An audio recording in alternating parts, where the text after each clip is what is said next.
Worldwide, the number of cases has crossed 200,000. According to the Johns Hopkins tracker, 84,000 people have now recovered. And a bit of encouraging news out of China. The country reported no new local infections for the first time since this crisis began. Back at home, the first 2 members of Congress have tested positive. Other lawmakers are now self-quarantining, which is complicating the effort to pass major new legislation to address the economic impact. President Trump has signed the bill that includes free testing and paid leave for employees.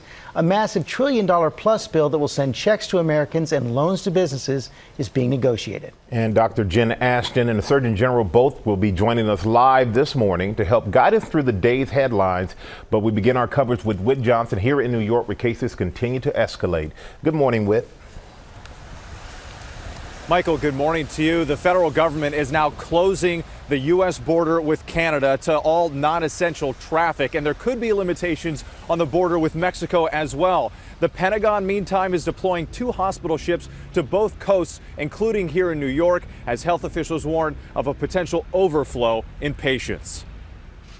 This morning, the White House ratcheting up the war against COVID-19. I view it as, in a sense, a wartime president. I mean, that's what we're fighting.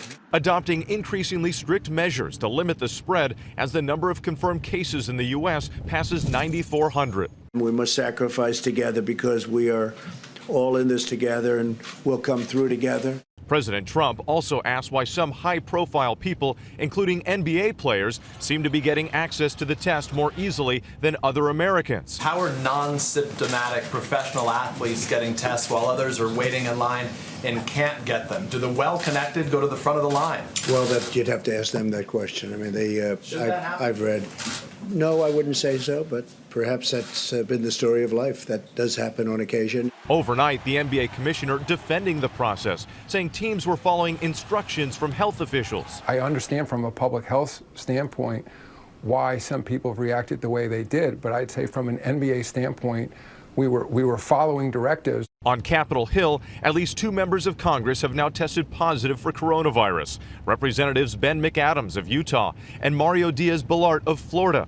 Other lawmakers who've come in contact with them now on self-quarantine, potentially complicating plans to pass another economic stimulus package to combat the virus. This as the country's toughest restrictions are underway in the San Francisco Bay Area.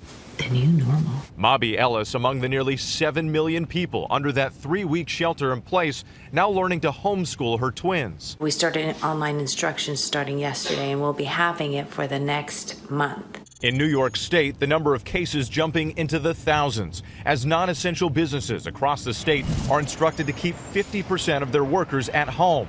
Governor Cuomo warning of a major deficit in ICU beds, saying that President Trump has agreed to send mobile field hospitals and a Navy hospital ship to free up space for patients. The U.S. Comfort, it has about 1,000 rooms on it. It has operating rooms, and the president is going to dispatch the Comfort to us. Across the country, medical workers becoming increasingly desperate for protective equipment.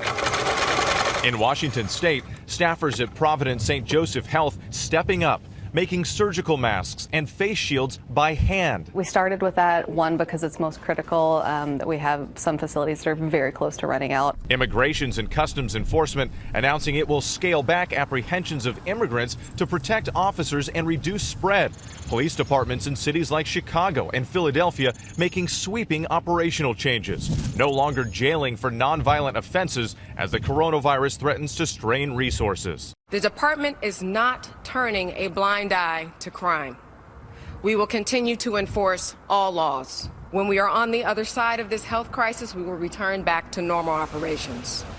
Now, there is some encouraging news here in New York. Governor Cuomo says that 100 patients, more than 100 patients who tested positive for coronavirus are now out of the hospital and have recovered. We're also hearing from the wife of that attorney at the center of an outbreak in Westchester County. He was in critical condition. She says on Facebook that he's now alert and awake and seems to be on the road to a full recovery. George? Those recovery stories are encouraging. Okay, Whit. Well, hey there, GMA fans. Robin Roberts here. Thanks for checking out our YouTube channel. Lots of great stuff here. So go on, click the subscribe button right over here to get more of awesome videos and content from GMA every day, anytime. We thank you for watching, and we'll see you in the morning on GMA.